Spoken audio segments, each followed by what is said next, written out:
Thank you, Mr. Chairman. And once again, I'll go on the record saying that I sleep easier knowing, Mr. Zubin, that you're on the job. That I greatly appreciate that you take your enormous talents and incredible ability to serve our country in a role that is so incredibly critical to our security. I think it's hard sometimes when we're home to explain how a position at the Department of Treasury could be so critical to our national security interests. And I also stand appalled, quite honestly, that your confirmation is pending.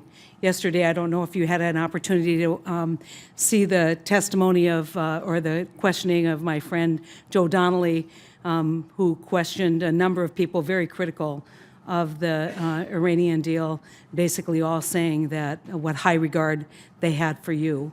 And since your father was mentioned earlier, I want to express our regrets at his passing in March.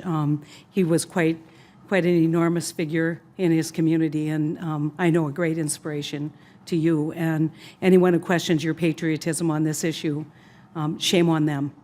I know where your heart is. We spent a lot of time. But Mike, I want to get to the questions. Ambassador Mull, in the last 7 years, or 7 months since the deal was reached, and the 4 months since the IAEA verified that Iran had met their commitments required to trigger implementation of the deal, how would you assess Iran's level of follow-through on its commitments? Are there any areas that you believe Iran has not been forthcoming? And the great concern that we expressed during our trip to the IAEA was that we do not want erosion of this deal. And it's the steady, kind of like when somebody's a little kid and they just take an inch, and pretty soon have a mile. We don't want them taking an inch. And so we need to know from you what you're doing.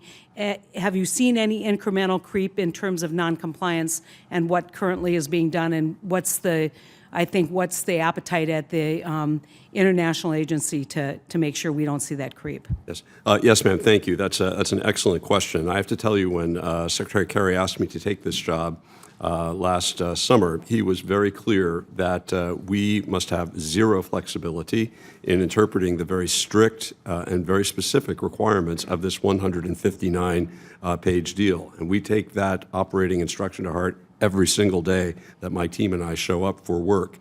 I can tell you, and the IAEA has confirmed this in its reporting since implementation day, that in the main, Iran is compliant with the requirements. It undertook all of the measures it committed to do during the negotiation. And it's your testimony today that there has been no, even as you would see it, immaterial breach of this agreement. So what I would say, Senator, is that there have been a handful of occasions since this deal was agreed to last July, in which Iranian activities raised some questions about Iran's intent in undertaking those activities. For example, the IAEA documented in February that for a very short time since implementation day, Iran slightly exceeded the cap on the amount of heavy water it's allowed to have. The monitoring system worked perfectly. The IAEA immediately alerted all of the agreement parties that this had happened. We engaged with Iran. Iran responded, saying, yes, we will bring it under immediately, and within a matter of days, shipped out 20 tons of the material to bring it under compliance again. As I mentioned, there have been a few other handful of other instances like that. We've briefed the Senate privately in closed session every time that those have happened.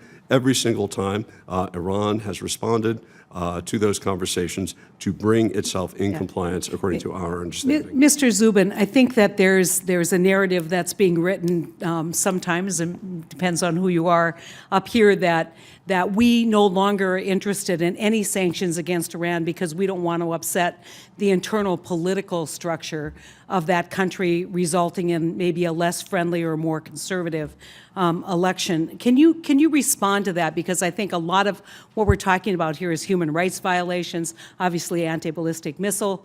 How are we going to maintain a sanction regime on those things that go outside or have never been part of this deal, And is there an attitude within the administration that we're not going to sanction based on concern about internal politics in Iran?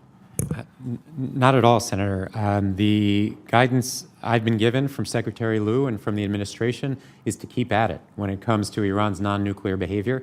And if that weren't the case, you wouldn't have seen us coming out with designations, new asset freezes, new sanctions, even since this agreement was entered, even since implementation day in January. Since the beginning of January, we've gone after ballistic missile procurement rings. We've gone after the liquid fuel and propellant industry within Iran and those who are procuring on their behalf. We've gone after Hezbollah money launderers, who are, after all, an Iranian proxy.